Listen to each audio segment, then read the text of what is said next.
Hey everyone, RogueGold here, welcome back to the Division 2, and today we just had an all-new event type launch within the game, something we've never really seen before. This specific one is called Tech Overdrive, which we're going to dive into and explain, but overall this falls under the category of these new surge or multiplier events as the devs are calling them, and this is a new event type that we're going to be seeing more of moving forward. So, given this is the first of its kind, I wanted to hop on here, check it out, explain how it works, and, of course, get your guys' thoughts on the whole thing. So, not too much else to say, we're going to jump straight into it. If you enjoy the video and you want to stay up to date on everything with the Division 2, then be sure to subscribe if you've not already. Major shout out and thank you to our channel members for your ongoing support. It truly means so much to me that so many of you go out of your way to be a member and support what I do on here. So again, thank you. But without further ado, let's get into this. Alright, so let's quickly cover what we are working with here, shall we? What is this Tech Overdrive event? Where can I see it? How long does it last? Well, per usual, if you go into your seasons menu and tab over to the events timeline, you will see that right now, ongoing is the Tech Overdrive event. This is only lasting for this weekend that I'm making this video. So as you can see from this moment, it has 2 days and 16 hours left. But it says, unleash the full power of your Shade Tech with the following active bonuses for the duration of the event. And that means that for every player, for any build, at any time, right, while this event is live, you will get 3 free skill tiers, 50% free skill damage, 50% skill duration, 25% skill health, and 25% skill haste. So it's quite literally a tech overdrive. They are just supercharging your skills for free. So, in light of this, I decided to create a build that I thought would be pretty fun, and that is using the Xero gear set, which I know is pretty niche. Not a lot of people use or like this thing, but in my view, the whole point of these events is that it allows you to create builds that you otherwise wouldn't really be able to, right? You're getting all these free stats, and in turn, that means you can then spec into other stuff to make yourself even more powerful. So the thing that I decided to primarily lean into here is the fact that the incinerator turret with Ortiz normally doesn't have a super long duration. I think it's like less than 30 seconds by base if you don't really spec into skill duration at all. But one of the primary stats of Tech Overdrive is that you get plus 50% skill duration. That's a long time. So as you can see with everything else I've got going, I currently have 52.6 seconds of duration on my incinerator turret. That's pretty good. I've then gone and paired that with 2 pieces of the shiny monkey gear for more skill duration and skill efficiency. I've got the grease knee pads here, which give me enhanced status effects, which is great for the burning that I'm going for. And yeah, as you can see, I use those free skill tiers to then spec into weapon image to pump up the capacitor even more. I've got stuff like firewall for even more burn duration. I've got the burst or firefly for just some other skill-based damage with the event. Alright, so I've yet to try the build out whatsoever. I set it up in preparation for the event, but I figured let's give it a live try right now, shall we? I don't really have any retaliations ready to go. I could do cleaners, but those are fire as well. Let's just go. I figured let's go and try a control point and see how that goes. All right, I got spotted taking out a squad on my way in. Let's just get the flame turret out there and see what happens. Looking pretty good so far. The range on this thing always surprises me. It's just very far reaching.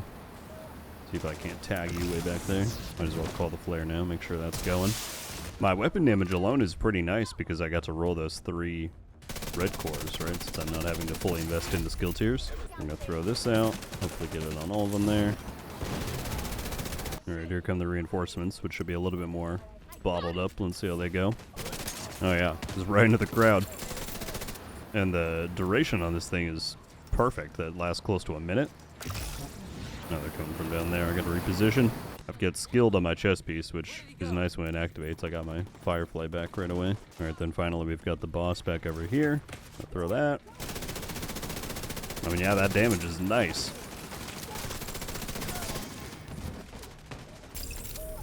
There we go. Control point done. Alright, now I kind of do want to try a retaliation. I'm going to see if I can't proc that cleaners one. Alright, there we go. We got this one. Let's give it a roll. Alright, once again, the classic play. We're just going to throw this thing in. And do your thing. Everyone's on fire. You love to see it.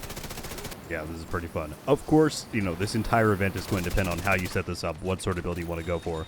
But I think the idea of being able to make combinations that don't always or aren't always necessarily possible or accessible, that's pretty fun. All right, let's see if we can get a kill squad with the reinforcements. That would be sick. They're coming right down the middle there. I'm going to put this on top of that trash can. Oh, I can't reach it. Are you kidding me? There we go. Definitely the one weakness to this build is how many directions the reinforcements come in and just different enemies in retaliation. It's maybe not quite built for all that, but the damage is there. I mean, look at that. I wasn't even paying attention to these guys, and everyone's just getting messed up over there. Oh, we did get a kill squad. All right, here we go. I'm going to drop this right here. Actually, I don't know where they're coming from. Oh, yeah, there's a ton of people coming up. Oh, this is glorious.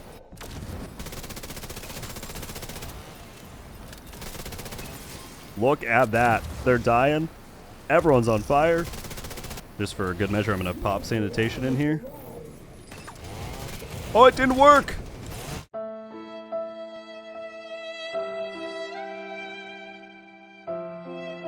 Someone saw that happen. I know you all saw that happen.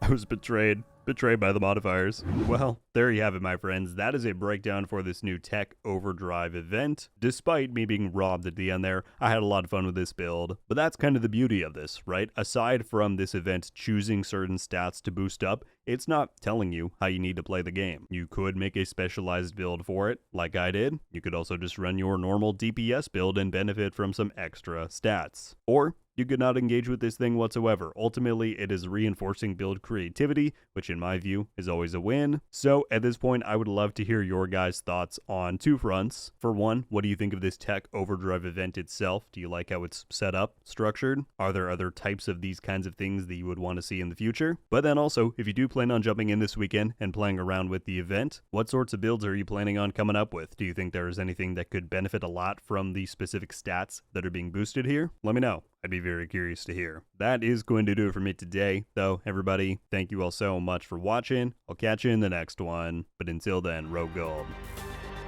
Out.